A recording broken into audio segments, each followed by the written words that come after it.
Hello, listeners, and welcome to SHRM This Radio. is SHRM Radio you've been in keeping partnership safe and with getting Timber those Media, vaccinations. podcasters for Welcome India back to Inc. another insightful conversation on all things work with me, Archana Jerath. Startups.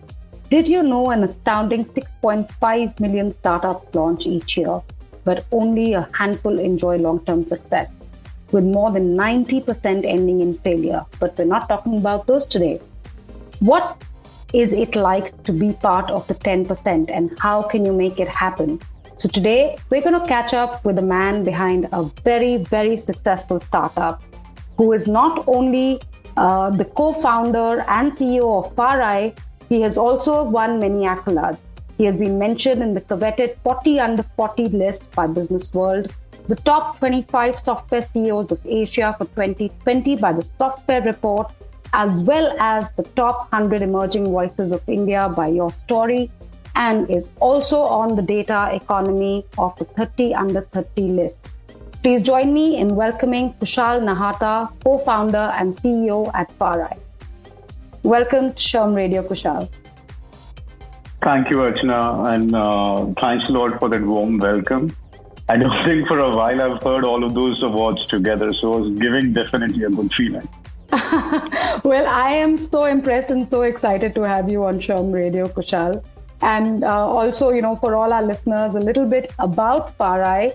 FarEye is an extremely successful startup which is enabling digital transformation in the logistics industry with a focus on customer centricity. But I think, Kushal, you can add a lot more to that than I can share. So I would love to hear very quickly from you, what is the story behind FarEye and what is FarEye aiming to do? Yeah, Archana, I can go as long as you want, but just to keep it short, look, we help businesses to do deliveries to our homes, our offices, be it Domino's Pizza, be it the parcel from Blue Dart, or let's say furniture from Wayfair. We help these businesses to ensure they do on-time deliveries. Consumers like us get more control, and eventually helping brands and consumers be more sustainable in this situation. That's amazing. So I have you to thank every time I get my deliveries, in the best seamless possible manner. So thank you for that as well, Kushal. But, we would love to know how all this happened. Where did the journey start? And I'm sure our listeners are dying to know what have been some of the opportunities and challenges that have made FarEye what it is today.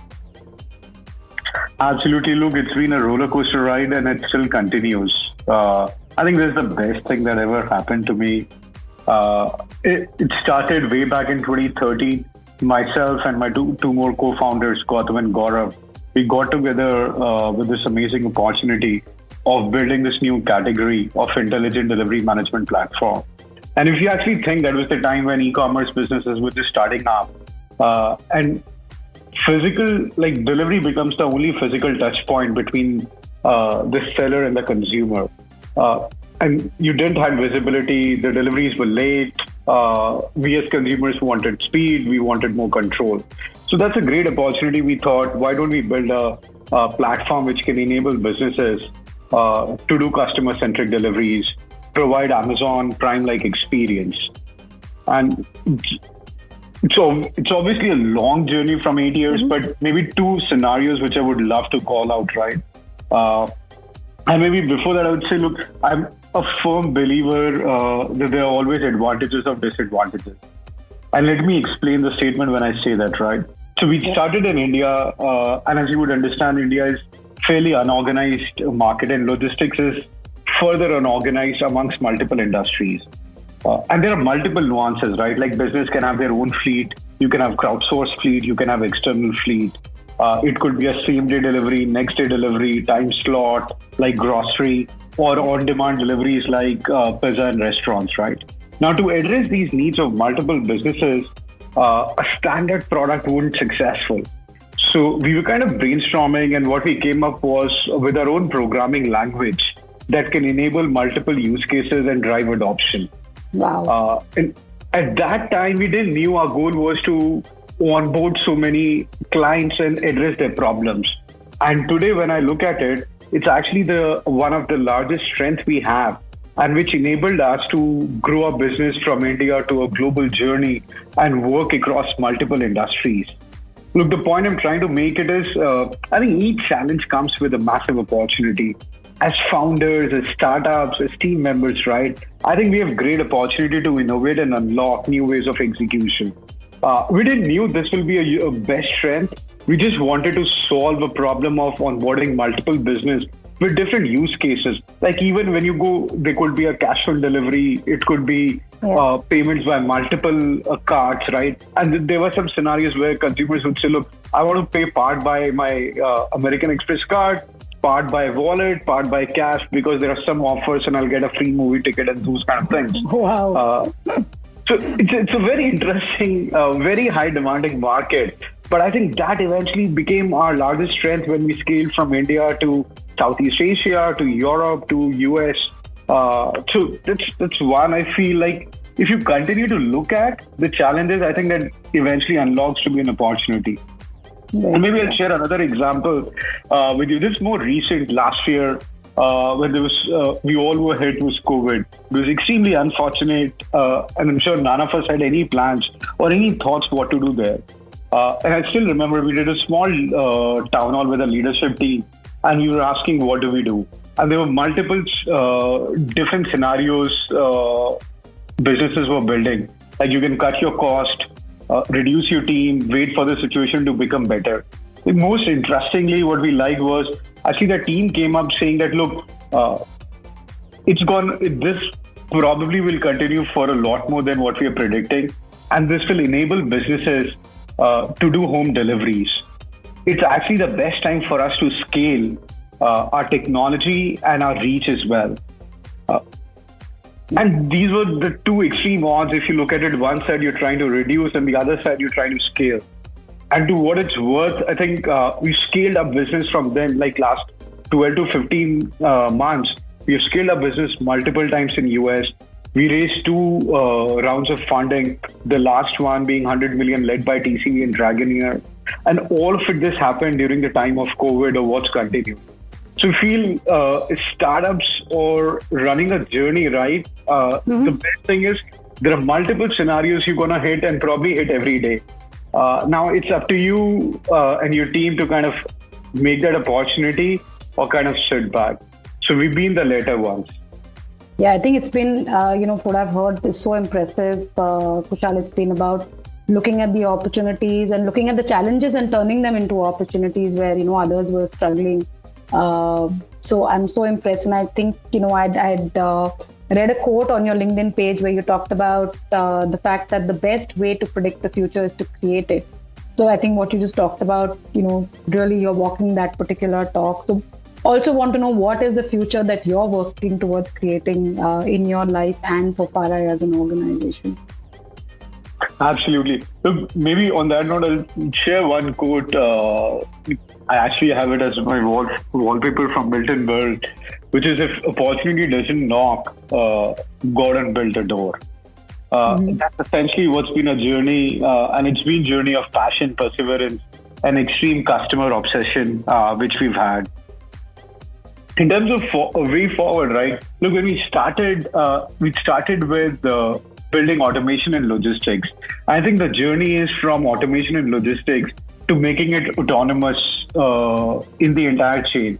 And what I mean by that is when you and I go online, place an order, the journey from that order to getting products at your doorstep, all of it can be completely automated. Every single decision, when to deliver, how to deliver, how much time will it take, would customers be happy with their time frame, can we provide more value-added services in their journey. All of the decisioning, a part of it is manual now. It was 100% manual when we started, and I think eventually it'll become completely autonomous. So that's one. From a category perspective, we feel and we feel super proud and super lucky if we can take this way from automation to autonomous logistics, essentially helping every single brand to provide a delightful delivery experience to their consumers. In terms of personal goals, I think it's pretty exciting, and I think I have the multiple goals, but the top two, which I which I'm very excited and at the same time extremely committed to. So one is obviously making delightful delivery experience as a commodity, where every single business can actually provide it. And it's part of it is selfish as well, where you and I can get everything what we want at our doorstep in a minimum amount of time. The other is, look, when we started, we just had a dream. We didn't know the path. We didn't know how big we're going to be. We just we saw this problem and we want to attack. A lot of credit to where we are today goes to our team. It's essentially the team which is empowered. A lot of the journey or the numbers you were calling in the beginning, it's not because of me or because of founders only. It's essentially that has empowered us to reach there. So the second goal which I have is to create enough wealth for the team members who believed in our vision that they don't have to work for money ever again. Wow.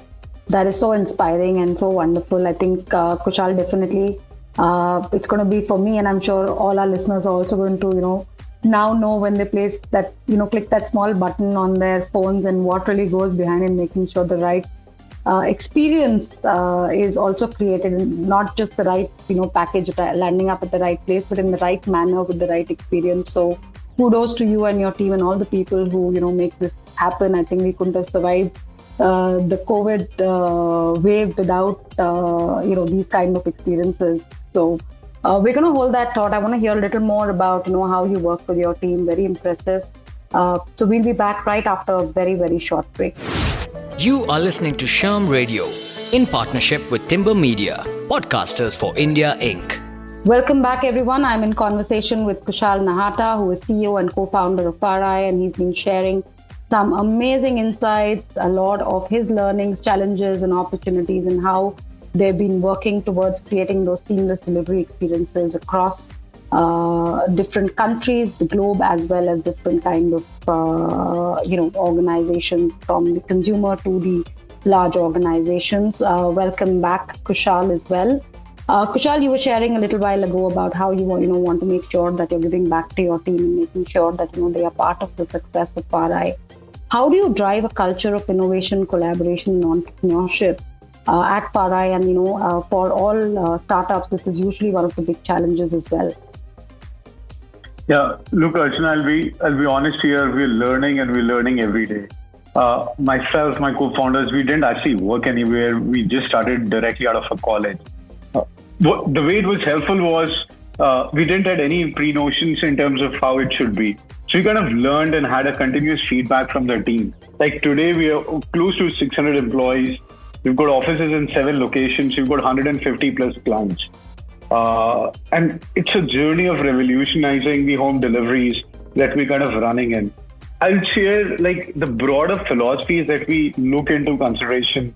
One that we're 100% sure, and I can bet to most of these startups as well, that talents win games, but teams win championships. It's definitely a quote we would have heard multiple times. But unless you can have best talent of the world, but if they aren't working together, it's not the common goal, you really can't win. So that's one. It started at the top with 3 of us. That can 3 of us be completely committed to teamwork than anything else. Then the other learning which we have is you actually do not build a business. You build people and then people build the business. You're not best of the breed. You don't know how the logistics world globally. We didn't work in the industry as well. So once we saw the growth in the category, we knew we need people who are better than us, smarter than us, and they will actually build the business. And we need to empower them. It's definitely easier said than done. It's been learning every single day, every single meeting. But one of the topmost agenda for me is to meet people without a defined goal. And it's been learning. Some of the times it kind of converts to a relationship, to an engagement where we start working together. Some of it just stays as an advisory or a mentorship as well. But once you go out and explore, and I think I've tested it out, I'll probably call out LinkedIn as a great tool here.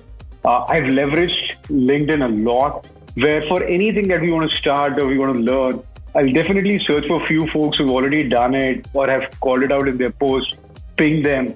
And initially, like, I thought no one would respond, but it's actually not that. Most people are willing to help. You need to reach to them and reach to them with the right question.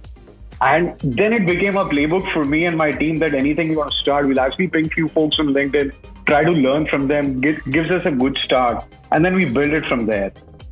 That's essentially on a meta philosophy. And I think when it comes to an execution, some of the things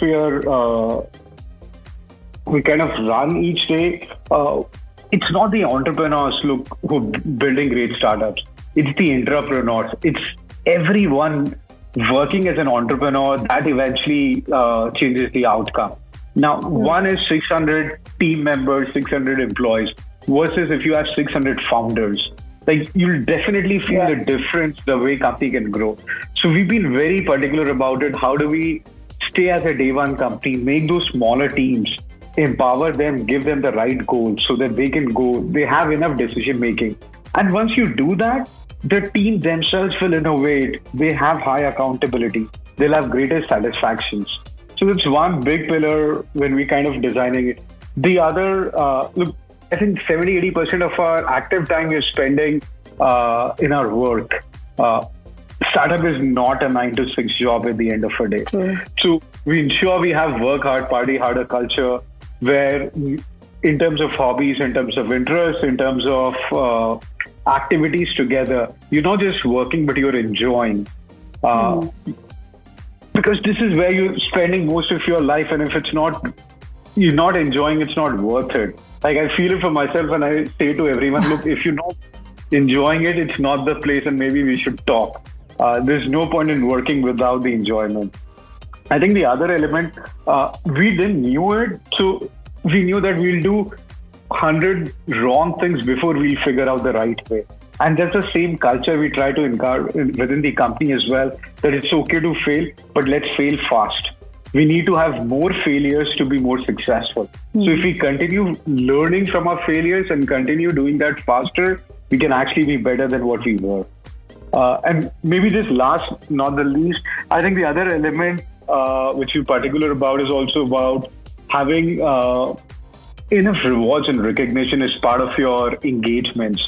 Specifically, I think with the remote work where we're not able to meet each other, not able to spend time, those smaller rewards and recognitions play a very, very big role. We recently launched a Founders Club. It was specifically for folks who've been the silent founders. The only thing is they never started the company day zero. They came maybe the 30th or 6 months or 1 year later, but they've lived the journey as a founder. So we created a Founders Club to recognize those founders, build a reward program for that as well. We launched an aggressive ESOP policy, which is extremely transparent, but also referring that how anyone and everyone can get ESOPs. And the intent of ESOPs is, look, obviously you create wealth for yourself, but more importantly, you start thinking as an owner of the company. Because that's how, if everyone starts thinking as an owner and looking at the direction, I think we've got the best chance to change the way deliveries happen in the world. Well, lots of leadership lessons there for not just startups, Kushal, I would say for, leaders everywhere. I have one, we're almost out of time, but very quickly, I'm sure a lot of people, startups is, a very, very big focus sector in India as well. The government is focused on it and everybody wants to be part of the startup story. But unfortunately, what we all hear about and talk about is successes. And then we all know that, behind every one successful startup, there are so many that just don't make it beyond the first year as well. So for somebody who's, led a team to such a successful point, 8 years, growing and doing the right things, what is your advice to young talent who is looking to either start their own companies or, become entrepreneurs or work in this space with other startups? Yeah. So look, first of all, I'll share, and that's my WhatsApp code as well. It's the journey, not the destination that matters. And startup is the best journey you can enroll yourself into. It's a journey of learning. It's a journey of speed. It's a journey of leadership. I think there's so much to learn in that journey. I really don't think the outcome matters as much as the journey here. maybe some of the things I'll still call out, like I continue to learn every single day. And I'm a huge believer that it's a continuous learning journey. It's where I would say if you start and if you want to learn and learn hands-on, a startup, either starting on your own or joining a startup, that's the best way to have continuous learning. The other thing I would call out would be running a bootstrap for a while. We started as a bootstrap, and as you would imagine, there's an enormous amount of funding today. Like it's better to be an entrepreneur than an investor. That's the time right now, and I hear it with most of the investors we engage with. But what Bootstrap does is it helps you to focus, prioritize, and pick the best bet. If you have a lot of capital in the beginning journey, you try to dilute yourself. That's where I feel starting the journey with keeping Bootstrap in mind can be extremely helpful. The third, I would call it as customer obsession. I think the biggest thing that helped us was being customer obsessive from day zero. Like every single board meeting we'll have, first we'll run it with customer status. What's happening to our customers? Do they love the product or not? And why it's happening? Till that time, you are honest, your team is honest, and everyone understands that. I think what to do with that data, it's easier. But maintaining that honesty and saying that, look, customer is our topmost goal makes it very, very simple for the organization. I think last, I mentioned this earlier in the session as well. I think speed and agility are the biggest advantages a startup have. Big companies cannot move at the same speed and they cannot be agile. So that is the advantage we should use to our best and move very, very fast and be agile in decision making as well. I think the agility is something you're very right. Large organizations struggle with. I think that's something which is so needed across the board in the kind of world we live in, the kind of fast pace in which business decisions are made and how organizations are having to pivot themselves as well.